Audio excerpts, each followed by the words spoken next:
गुरु भाई का नाम तूफान बा, एगो भाई के नाम हलचल। हलचल। अच्छा। वही घड़ी से अजीत हलचल हलचल सब। अच्छा। उनके नाम अजीत रहे। अच्छा। हाँ, वो बहुत अच्छा गावे। अच्छा। तो चाचा का हमारा मन में हमारा जन्म से पहले ही बात हो गए रहे। वहाँ कहली तो हमार भतीजा होई तो ओकर नाम अजीते राख ओकरा के गौनिहारे बनाए। अच्छा, काहे सुने लायक नहीं के। अच्छा, यहाँ बाउर बा, यहाँ बाउर गौनिहार अगर केहू के विचार बा कि फलाना बाउर गावे तो निमनो तो भरत शर्मा जियालाल ठाकुर जी बानी, मुन्ना सिंह जी बानी, देव कुमार चाचा हमने के रोवे लगे पूरा परिवार हुआ के रोवे लगे जन यूट्यूब पर कार होखे के मतलब खाली गावले ना भइल हमरा हिसाब से कलाकार ई एगो रुआ सही कहने की जिम्मेदारी आदमी के बढ़ल तो हमके खुद अब मने मन में होला कि ना भजन हम कोइले बनी बाउर कोइले बनी अब जेकर खातिर भगवान बन के अइले कृष्ण राम कि जेकर दूधवा से बढ़ के मिठाई नहीं खे बटुआ भागा जेकर माई नहीं खे बटुआ भागा जेकर माई नहीं खे। नमस्कार, स्वागत बरौआ सबके केहू खास बा में। आज हमने के साथे बाड़न एगो ऐसन कलाकार जे मंच पर चढ़े रहे तो लोगन के दिल में समा जाले। भोजपुरी के सुर लय आ जज्बा से एगो अलग पहचान बनौले बाड़े। गीत गौनाई दुगोला आ अपन अंदाज से मंच पर जौन आग लगावेले कि हलचल मच जाला। जे गांव के गलियन से मंच तक के सफर तय कैले बाड़े। अपना अलग अंदाज से सुर से लाखों भोजपुरिया श्रोता के दिल में जगह बनौले बाड़े। जी, हम बात करता नहीं भोजपुरी गायक अजीत हलचल के। आज हमने के जानब सा उनका जीवन के संघर्ष, शोहरत और सफलता के कहानी। तो नमस्कार अजीत भाई, स्वागत बराबर केहू खास बा चैनल पर। रौरे के भी हम पावलॉजी करब और चैनल के भी केहू खास बा के दर्शक के भी हम हार्दिक अभिनंदन करब। अच्छा, ये बताएं कि अजीत हलचल के असली नाम का है, आई हलचल नाम कहाँ से मिलल? असली नाम अजीते है, टाइटल हमने के जैसे चौधरी बोले लगे। अच्छा। हलचल चौधरी मतलब चौधरी भूमिहार। भूमिहार। अच्छा। तो टाइटल हलचल तो जन घर आदमी छोट रहे शुरू में तो जानते बने कि वो गौनिहार के कुछ अलग चाहे लगे तो नाम धरा मैंने सोचात रहे कि का नाम रखा है। तो भाई हम तबला बजावले संजय शर्मा। अच्छा। कलकत्ता वो रहत रहे, हमहू रहत रहे। अच्छा। तो उहे मैंने कहले कि ना जैसे हमारे गुरु भाई स्वर्गीय गौतम तूफान जी रहन। अच्छा। उनके एक गुरु के चेला रहे तो कहले कि ना एगो गुरु भाई का नाम तूफान बा, एगो भाई के नाम हलचल। अच्छा। वही घड़ी से अजीत हलचल हलचल सब। अच्छा, ये बताइए कि अजीत हलचल सबसे पहला गीत कब गौले आ कहाँ गईले आ गौला के बाद कैसन अनुभव मिलल? पहला गीत अगर मंच पर पूछब तो मंच पर तरुआ जब गुरु से भेंट है तब हम पहला गीत गौले रहे। ना तो पहला गीत के बात है अभी रोज जहाँ बानी हमने के गांव के मंदिर के प्रांगण बा। अच्छा। हाँ। अब बगले में सरकारी स्कूल बा। हम पहला गीत वही 15 अगस्त के हम गौले ने अपने स्कूल में। अच्छा, मंच पर गौलन तो ओकर अनुभव तनी हमने के साथे बढ़ते हैं। बहुत अच्छा अनुभव रहे। मान ली जन लड़का के मंच ना मिलल क्या ओकर माने वो मंच ऐसा भोजपुरी के हमने के गुरुजी ब्रांड जन होला स्वर्गीय गुलाब शर्मा जी, स्वर्गीय गायत्री ठाकुर जी, धुरान का सब लोग ब्रांड रहे। अब भाग्य के बात ये बा कि हम जन गुरु के चेला हैं वहाँ के स्वर्गीय गुलाब शर्मा जी रहे। वहाँ के मंच पर तब लालसा रहे वहाँ के जब मौका दिहनी गीत गावे के तो सपना साकार से लागत रहे कि गाय की भगवान से भेंट हो माने सपना साकार लेखा। अच्छा, कौना गायक के अजीत हलचल सुनले तो उनकरा लागल कि ए भाई हमरो अब गायक बने के बा, हम बनब? देखिए इहो एगो संयोग बा, माने अगर फेवरेट गायक के थी होई ने ई होला कि आदमी के सुन के होला के तो है ना। लेकिन हमरा ई नहीं के भइल, माने भले हम गावे लगन एकरा बाद हमरा फेवरेट लोग भइल कि हम फलने के गीत सुनत अच्छा लगे। अच्छा। तो हम गावल क्योंकि गावल सुन के हम मन में नहीं केवल कि हम गौनिहार बन। हमारा गाँव में खाली दुगोला होत रहे वो घड़ी डब्लू बाबा एगो ब्यास है डब्लू पणे मुरारपट्टी के जी मैं कहीं एगो बघेला सिंह ब्यास रहन का जन अभी उबारे की ना तो हमारा गांव में दुगोला रहे आ सवेर सवेर के समय रहे आ वो दुगोला में बड़ा जानते बानी तो एगो अलग होला तो डब्लू बाबा बड़ा माने उनका के कुछ बेदीन टाइप के अच्छा अब डब्लू बाबा खड़ा हो गए तो पूरा हो कारी हो जाए अब बेचारे मुड़ी गोरले रहे तो हम कुछ देर ऊपर लड़का के अथी जी कुछ देर सवेरवा हम सूत के उठनी त आवाज सुनल घर के बगले में होते गई नहीं तो हमारा मन में वो घड़ी भइल ओ उनका जगह पर हम रहते नु तो हम दबा अच्छा ये बताइए अच्छा आदमी का आशीर्वाद बा बाबा हमने के माने गार्जियन बनी कहीं ना कहीं उन्हें सबका आशीर्वाद बा। अच्छा बताइए रउआ घर वाला शुरू में माने साथ देले कि माने हाँ भाई तू जब शुरू कैले बड़ा तो चले यही में अपन करियर बनावा यही में अपन भविष्य के एथी करा घर भर में खाली हमारे चाचा के हमें सपोर्ट रहे बस चाचे के हमारे पापा 5 भाई अच्छा तो जन हमारे 4 नंबर चाचा बनी वहाँ के मनोज नाम है तो वहाँ के माने सपोर्ट भी रहे और वहाँ के माने एगो मन में ख्वाहिश भी रहे काहे कि हमारे चाचा बताइले कि वहाँ के कोनो संगतिया रहे जन के नाम अजीत रहे अच्छा हाँ वो बहुत अच्छा गावे अच्छा तो चाचा के हमारा मन में हमारे जन्म से पहले ही बात हो गए रहे वहाँ कहली तो हमार भतीजा होई तो ओकर नाम अजीते राख ओकरा के गौनिहारे बनाए अच्छा आ देखिए संजोग के कि माने हम भइनी तो अजीते नाम चाचा रखले हां अजीत से मित्र सब चाचा का सपना सका चाचा का हम सपोर्ट रहे बाकी लोग के हमरा माता जी पापा बानी तो माई बाप के एगो लड़का जानते बानी अच्छा हां उतना चला एने ओने हां आई सब लाइन में जल्दी है कि में सफलता कम बा और सफलता बेसी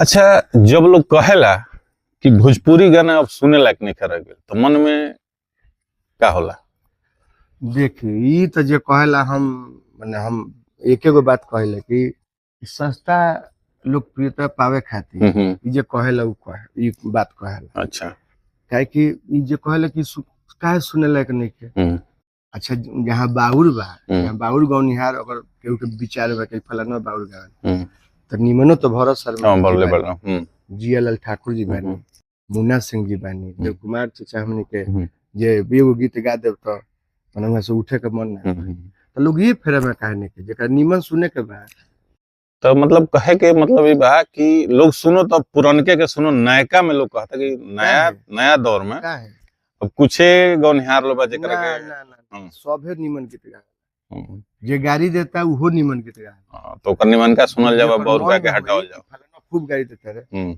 गौनइए बा हमने के दुगोला में बानी हमने के मान ले ठीक बा दुगोला है कहते सुनते कुछ बात बढ़ जाए वो सगरे ना हो तो आखिर जाते जाते ना हो जाला पहले आदमी जाला तो सुमिरन गावे हनुमान जी के गणेश जी के सरस्वती माई के तो ई सब निमन के न कहाँ के सुन अरुआ खाली नायका गौनिहार में माने ऐसे तो केहू खाली बाउरे ना गावेला तो सब निमन बेजाय मिला के गाई रात भर गावे के बा तो जब मिला के रुआ ना गावे थोड़े केहू सुन खाली बाउरो केहू ना सुन खाली निमनो आ निमन गाय के सोचतनी तो नया लड़का में हम एकदम परफेक्ट बताए जन एगो बाउर गीत अमित उपाध्याय जे करना अच्छा एगो बाउर गीत ना सुनने के मिले अगर ये एल्बम के दुनिया में तो अजीत भैया हमने के बारे अजीत आनंद भैया अजीत आनंद एगो बाउर उनका मुंह से गीत ना सुनने के मिले माने और लोग गाइयो दी तो ना गा सके हमेशा चाहे कि पुराने चीज के अभी हम फिलहाल में कह के यहाँ गोपाल राय जी के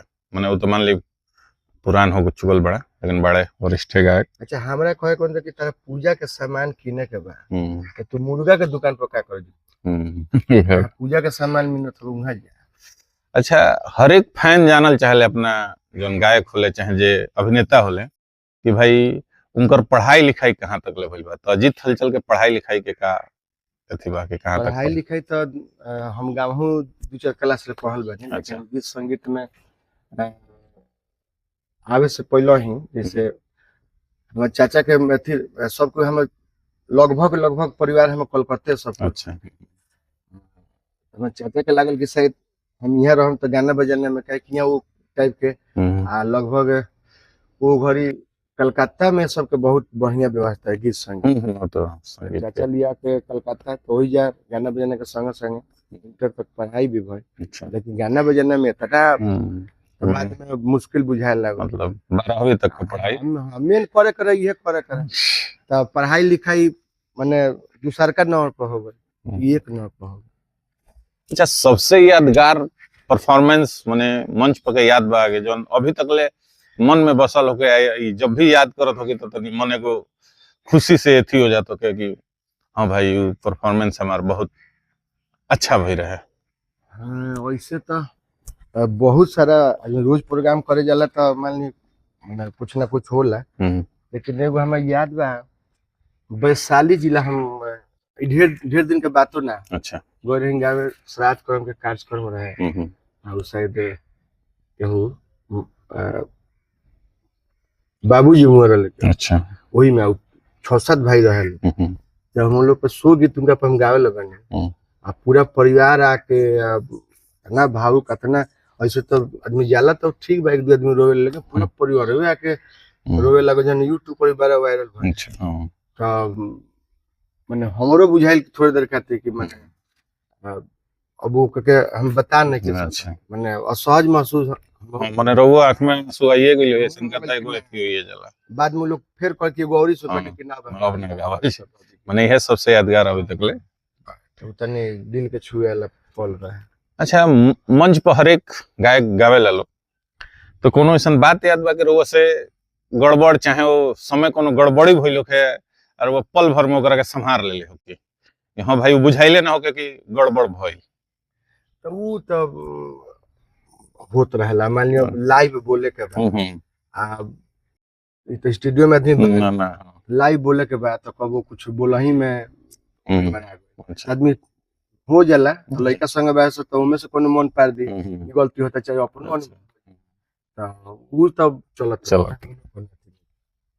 अच्छा ये बताई कि कलाकार होखे के मतलब चाहे गायकार होखे के मतलब खाली गावले बा कि एगो छवि भी बनावल बा कि मने समाज में एगो संदेश जाओ, तो ये पकड़ा पर अजीत हलचल के का एथी बा? कलाकार होखे के मतलब खाली गावले ना भइल हमरा हिसाब से। कलाकार होखे के मतलब कि अब लोग कहला कि संदेश कलाकार देवे के तो संदेश और बोल के मत दे। अब बोल के संदेश देव तो उ ना भाई, संदेश कुछ क के दे क के गा के। अब माने हम चाहिए कि कलाकार हई 2 पैसा कमाता नहीं तो में से कुछ वैसन लोग जे बा जेकर जरूरी बा तो कुछ मदद करी तो ई संदेश भाई। अभी ना कि बढ़िया बढ़िया बात बतियाओ तनी काम रहे कुछ होइले ई ना होके चाहिए। अच्छा, आजकल भोजपुरी गायकी में माने हम देखले बनी हमारे थी बा कि लोग गावेला मंच पर जम के गाली गलौज होला तो एकरा से कार लागत है कि भोजपुरी माटी के महिमा माने खराब होता। कहे कि पहले भी रहे गायकी हमनियों के देखले बनी जब बचपन से, तो पहले ना रहे लोग आवे दुगोला गावे तनी कुछ चुटकुला होके, हाँ चुटकुला एक भोजपुरी समाज के जैसन होला वैसन का होला, लेकिन अब गाली गलौज के स्थिति आ गई बा। ये तो कम पहलहू होत रहे लेकिन वो घड़ी रौरा सब ना रहनी। अच्छा। यूट्यूब वाला व्यवस्था ना रहे। अच्छा। तो समियाना के बाद समियाने में रह जा। अच्छा। अब तो यूट्यूब लागल बता आज आदमी जोन कहता कल आ जाता। ऐसा नहीं के अश्लीलता ना रहे, पहलहू रहे अभियो बा एकरा बाद भी रहे, ई मिटावे वाला चीज ना। अच्छा। के केतनो करी तब ये सब कहता नहीं कि जहां नीमन बा वहां बाउर बा, अगर बाउर ना हो तो नीमन के महत्व ना। अच्छा। सबे नीमन हो जाई आ जने गाली गलौज वाला बात तो ई ऐसन मोमेंट तो कबो कबो हालांकि हम तो हमनियो के लोग नाम लेवेला। हां तो माने होखे के चाहिए माने रउआ समझी काहे कि एगो हमने के भोजपुरी हटे बहुत मीठा एकरा में केहू के रउए बोलला कि कहीं ना कहीं ऐसन अब का जाने का सिचुएशन लो पैदा कर देला कि अब हमनियो के तो इंसाने हैं लेकिन हमनी के तब अभी बा हमारा तब पर्सनल ई बा कि भाई अब जितना निमन से निमन गाना होके गाओ। हां कहीं हम भी देखले बानी कि जे सोच ले कि आज एकदम साफ कुछ नहीं के बोले के यार जानते में से ब्याजी मजा नहीं के। अच्छा, परिवार मतलब का अजीत हलचल के नजर में परिवार मतलब का? परिवार मतलब अब उतने जान जाए कि परिवार खातिर आदमी जियता, वैसे बुझ ले कि परिवार के मतलब का। अच्छा, परिवार मतलब अपन जीवन बस ना तो औरी माने हमरा तो नहीं बुझत कि जियला के कोनो मकसद आदमी के होके के चाहिए। अच्छा, एगो कलाकार जब बड़ा हो जाला, मतलब बड़ा मतलब समझते बनी तो ओकर बिजी शेड्यूल हो जाला। जैसे रउए से हम बात करनी तो बिजी शेड्यूल में देत लास्ट में समय मिलल तो यही में से ज्यादा लगातार प्रोग्राम हो जाला। और जब ज्यादातर समय बाहर बीत जाला तो परिवार के याद वाला तब अजीत हलचल का कर ले, खाली फोने पर बतिया के रह जाला कि ना भाई अब तनी कसहु समय निकाल के चलल जा ना। ये अभी तो पहले के तो आदमी रहे कि तनी एथी हो जात रहे ना, जैसे लगातार जैसे बलिया बक्सर गए उन्हीं प्रोग्राम बदल तो पहले तनी बर्दाश्त आदमी करत है, लेकिन अभी के सिचुएशन में तो हम कुछ अपन ऐसा सिस्टम बा कि अगर हमरा आजो बक्सर जाए के बा, हमरा घर से लगभग Buxar 150 kilometre, 150 kilometre, up down 300 kilometre, आ काल्हो बक्सर जाए के बा तो हम प्रयास रहे कि हम गा के आ सवेरे फिर घरे चली, फिर सांझे के मारे मैंने बाई चांस केहू हित मित बात तो ओकरा के आदमी रुक गइल तो हम रुके के काहे कि हमरा मन ना लगेला बाबा, रात भर गावला के बाद हमरा बिना घर परिवार चाहिए। हाँ, घर बिना इले मन ना लगेला। अच्छा, रुआ का लागेला कि जोन गायकार लोग गावत मंच पर तो मंच के प्रति उन लोग के का जिम्मेदारी बा? मंच के प्रति वही लोग के का सब करो में हमहू बानी माने उहे तो वो गाय के हैं तो मंच के प्रति तो यह बा कि अब देखिए पहिल का मेन बात रहला कि मंच पर जाला तो हम आइल बनी मनोरंजन देवे खातिर, पहिल का हमार पूरा ध्येय बा कि पब्लिक खुश हो। अच्छा, यहाँ से खुश होके जाए आ केहू कलाकार बाबा बाउर ना चाहे कि अच्छा पब्लिक नाराज हो जाए। अच्छा, वही गतिविधि में कबो कबो निकल जाला। हाँ, जैसे पब्लिक बात तो निमान का खुश तो खुश करे खातिर कुछ कबो कबो एनियो नहीं हो जाला, हालांकि आदमी प्रयास में रहेला कि उ सब ना हो। अब नाम भइला के बाद तब ई एगो रुआ सही कहने की जिम्मेदारी आदमी के बढ़ेला तो हमके खुद अब मने मन में होला कि ना भजन हम पहले बनी बाउर कहले बनी अब ऐसा ना के चाहिए तो प्रयास बा अपने के थी आदमी करते बा।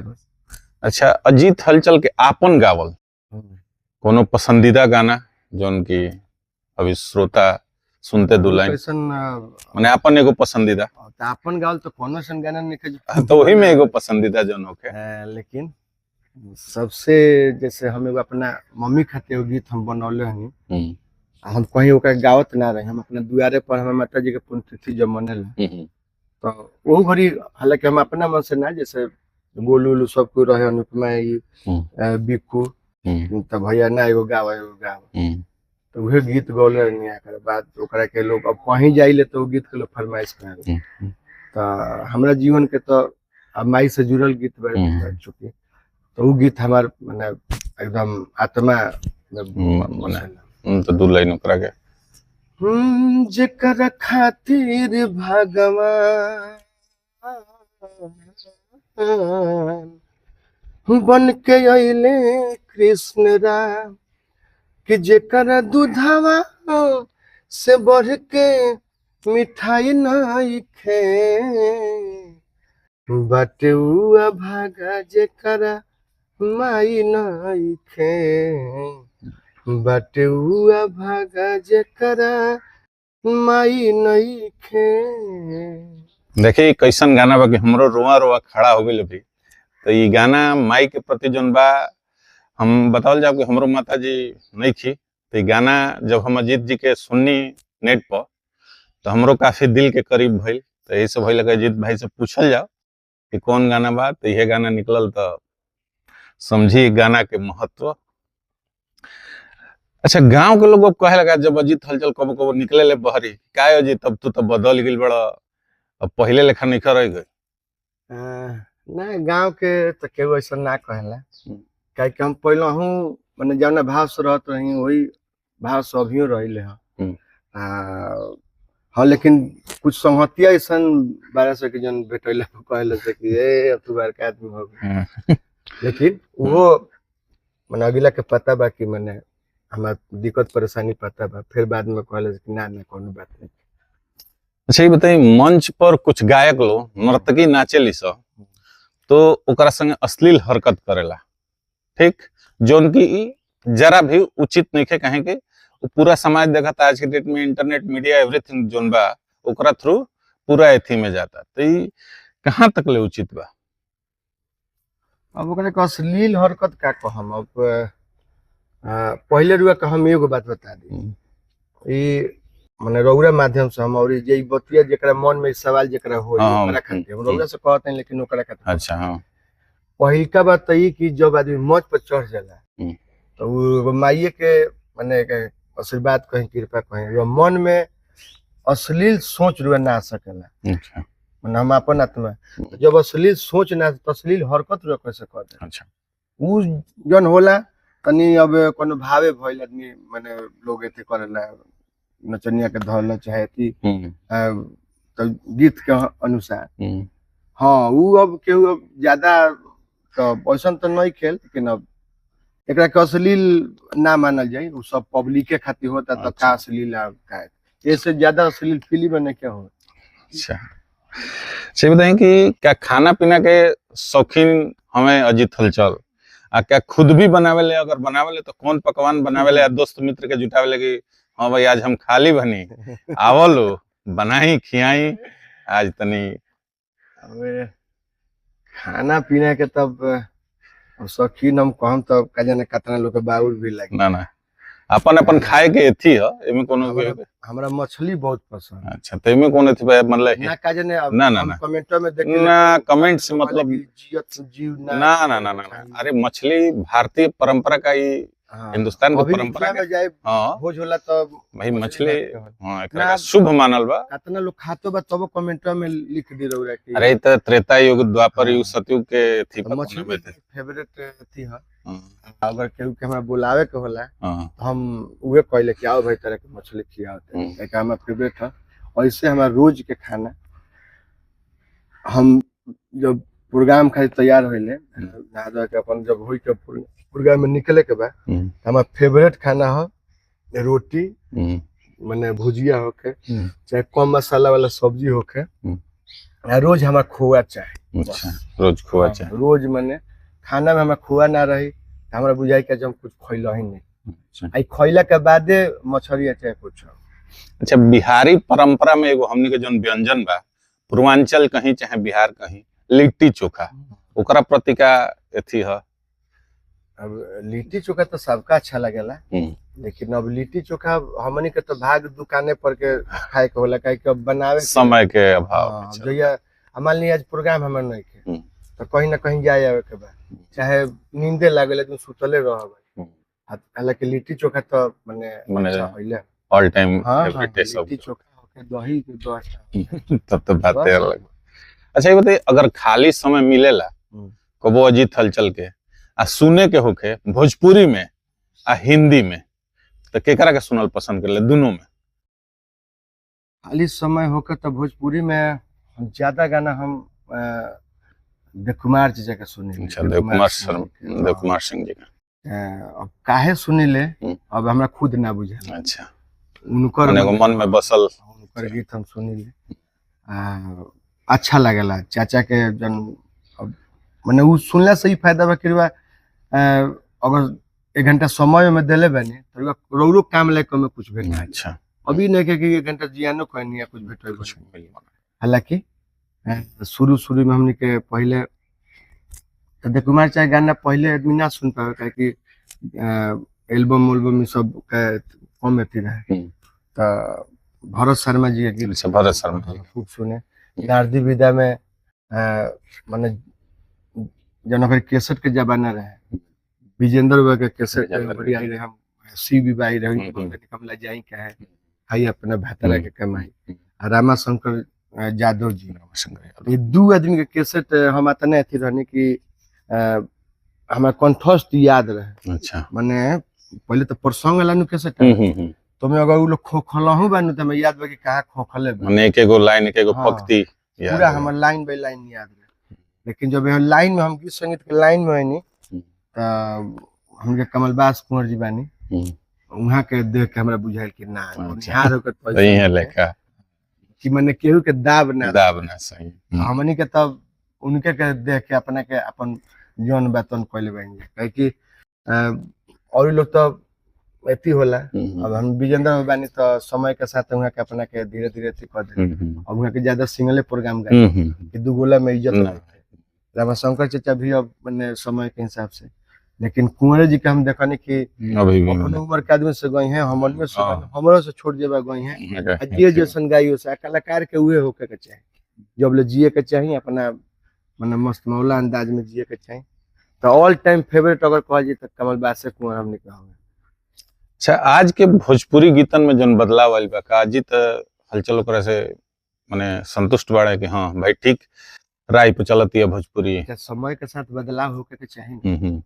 अच्छा, जे कहेला कि बदलाव हो गइल बा, अच्छा हम ओकरे से पूछो कि तेरा घर साइकिल रहे और मोटरसाइकिल जुग आ गेल तो मोटरसाइकिल काहे ले लो तू ना ले के चाहिए, 4 चक्का काहे ले लो? बदलाव तारा अच्छा नहीं लगता, तू साइकिलिए पर ना चढ़ता घूमत। बदलाव का मतलब ये बा कि बदलाव सगरे भइल बा ना। बदलाव का मतलब ये बा कि एगो गाना गइल एकदम जल्द, दूसरा आइल, तीसरा आइल, लेकिन जो पुरनका जना बालो माने जे महारथी बा वही पर स्थिर बालो। संसाधन बढ़ल बा तो अच्छा पहले गीत गावे खातिर दिल्ली लोग के जाए के पड़े। हां, रिकॉर्डिंग स्टूडियो खातिर इरुए मालूम है तो दिल्ली जाए खातिर 1 महीना पहले से प्लानिंग करत होइल हैं, जात होइलो जात होइलो आवत होइलो। अभी का बा गाँव स्टूडियो बा, अगर मने काम चलाऊ गावे के बा ना तो अगर नीमन एती करेगा तो पटना सब व्यवस्था हमके हो गइल बा ना। हां, तो हर एक जगह अच्छा है। अब तो इस सुविधा बा करिया म्यूजिक भेज दे, प्रियांशु सिंह हो तो शंकर सिंह हो तो अंजनी सिंह हो केहू लगे भेज दी, म्यूजिक भेज दिया लोग बना के ओइसन हर एक चट्टी चौराहा पर स्टूडियो बजा कर गा दे। तो जब संसाधन बढ़ी तो काम तो रफ्तार से धरबे न करी। अच्छा, अजीत हलचल के का लागत है जिसे पुरनका महारथी लोबा विष्णु ओझा, भरत शर्मा, मुन्ना सिंह जी, राउर जे पसंदीदा रहे चाहे राउर जे गुरु रहे, उन लोग के स्थान पर केहू आ सकेला? अभी फिलहाल में लौकत केहू ले सकेला? ये लोग स्थान केहू के स्थान केहू आज ना ले ले बा। अच्छा, भिखारी ठाकुर जी महान रहे, तो महान तो गायत्री ठाकुर जी बने, लेकिन नहीं थोड़े कहे कि उनका स्थान पर गायत्री बाबा चल गए। गायत्री बाबा का अलग स्थान, भिखारी ठाकुर का अलग स्थान, महेंद्र बाबा का अलग स्थान। तो सबकर अलग अलग कहे कि सबका में कुछ अलग क्वालिटी बा। तो जे होई अगर वो महान होई तो अपना लेखा होई। अच्छा, ये बताइए अभी तक मैंने इतना जीवन व्यतीत हो गई तो अजीत हलचल के कोनो सपना बा कि हाँ भाई एकरा के हमरा पूरा करे? सपना तो ऐसे लोग केहू कहेला ना, बताओ लोग हाँ भाई, लेकिन कोनो सपना बा का कि जो अजीत हलचल पूरा कइल चाहिए? सपना माने पर्सनली हाँ, पर्सनली एक दोनों मान ले कि अगर बतावल, अगर पर्सनल बतावे लगबा तो जनता जानल चाहे तो ओकरा के बता सकेनी। सामाजिक सुने हाँ, सामाजिक को बताई। सामाजिक हमर सपना ये बा कि हमरा आदमी गावत बजावता तो कुछ घरेलू काम बा, हम चाहते हैं कि ओकरा के साल 2 साल में ओकरा के संपन्न कर ली। ई भइला के बाद हमारा एक एगो सपना बा कि माई हमरा कितना देश हम साल में कम से कम माने 5 गो चाहे 11 गो लड़की सन के बियाह, कन्या विवाह हमरा अपने जीवन में कोनो माने से सपना नहीं करते। अच्छा, हाउ वाला प्रश्न रहला जोन माने एथी हो गेला कि हिंदी में केकरा के सुनल पसंद करले? तो हिंदी में तो माने बहुत कलाकार लोग बा, लेकिन जेकर गीत सुन के शांति मिले तो अब तो एथियो करता हूँ हम गुलाम अली जी के गीत माने। अच्छा, गजल? हाँ, जगजीत सिंह जी के। अच्छा, हाँ, ये 2 आदमी के गीत हम माने पसंद सुनी। और ये फिल्मी दुनिया का हमने के महारथी उदित नारायण जी बानी, एकदम सुनली तो मिजाज कुमार सानी जी।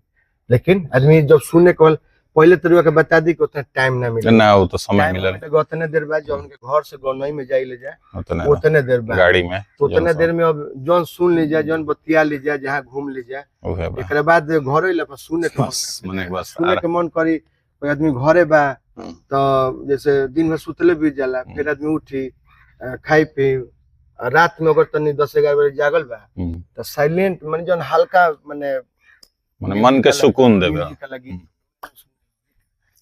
अच्छा, कबो मन में चाहे थी विचार आइल, मने कबो बैठत सोचत कि ये भाई अब भोजपुरी खातिर कोनो हम एगो अभियान चलाई, चाहे जितना भोजपुरी के लोग बा कि एकरा में कुछ आगे बढ़ावल जो भोजपुरी के, कि और ही लोग सुने, काहे कि हमनी के देश के, भारत देश के अलावा 20-7-8 गो कंट्री बाड़ी सा, जहाँ फिजी, मॉरिशस, मने और जोन बाड़ी सा, जितना ओइजा बोलल जाला भोजपुरी, तो ओकरा खातिर कोनो अभियान चलावल जो कि भोजपुरी और आगे बढ़ो।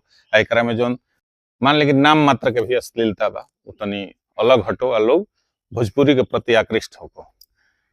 तो अभियान चलावल हमनी के बस के नहीं, हम झूठो सच ना। अच्छा, काहे कि अच्छा भी बताई, लोग कहे कि भोजपुरी बहुत आगे बा, बाबा रुआ कम बोल दी, ई केहू कहे कि भोजपुरी का स्तर गिरत है, के कहता है? अच्छा, मैंने देखा था कि पवन सिंह जी, खेसारी लाल जी और बॉलीवुड में जाके गावत हैं, ये लोग के कोनो चीज में बोलावल जाता है। अच्छा, भोजपुरी पीछे रहता है, अंबानी के घर शादी भइल, खेसारी लाल यादव, पवन सिंह गए पीछे रहते जाइत लोग। अच्छा, सदिया तो पहले हो होत हो, टाटा के घरे होत हो, बिरला के घरे होत हो, अंबानी ये घड़ी नहीं खन नया तो कहा ना पहिल का कलाकार जो माने महान बा, तो दुखो लगे कितना लोग, काहे ना वो लोग के बोला। अच्छा, माने आयो काहे खेसारी लाल के, पवन सिंह के बोला होता, तो कहीं ना कहीं भोजपुरी वहां तक पहुंचल बा, तबे न देश विदेश सगरे बा। आई अभियान चलावेला एगो अलग लोग होला। अच्छा, चलत जोन हमार चैनल बा केहू खास बा, ओकरा दर्शकन खातिर अजीत हलचल के हरुआ केहू खास बा चैनल खातिर हम ये कहब कि चैनल के तो नाम रहा केहू खास बढ़ले बा, लेकिन रौरा भी बहुत खास बा। इंटरव्यू तो ढेर लोग देले, और सवाल पूछे के तरीका भी बहुत खास बा। तो हम तो ये अपना जनता स्वरूप देवता लोग से हम कहब कि जब चैनल के नाम केहू खास बा, तो हमारा बाबा के भी सब खास बना दी, कि वो खास दिन आ जाओ कि हमने के भेंट करे खातिर हमनियों के केहू खास आदमी से भेंट करे के पड़े, कि बाबा से कैसे भेंट। बहुत अच्छा लगा। नमस्कार, प्रणाम, हम हैं गायक अजीत हलचल, और आज हम आप सबके बता दी कि हमने के बहुत ही पारिवारिक संबंध बा। हम के भाई हैं अनुराग मिश्रा जी, जेकर यूट्यूब चैनल बा केहू खास बा। हम चाहब कि वो चैनल के सब सब्सक्राइब करी, और पर जौन भी वीडियो आवता हमने के, चाहे केहू भी कलाकार के, तो ऊपर लाइक करी, कमेंट करी, आ बाबा के हमारा एकदम फुल सपोर्ट सब करी।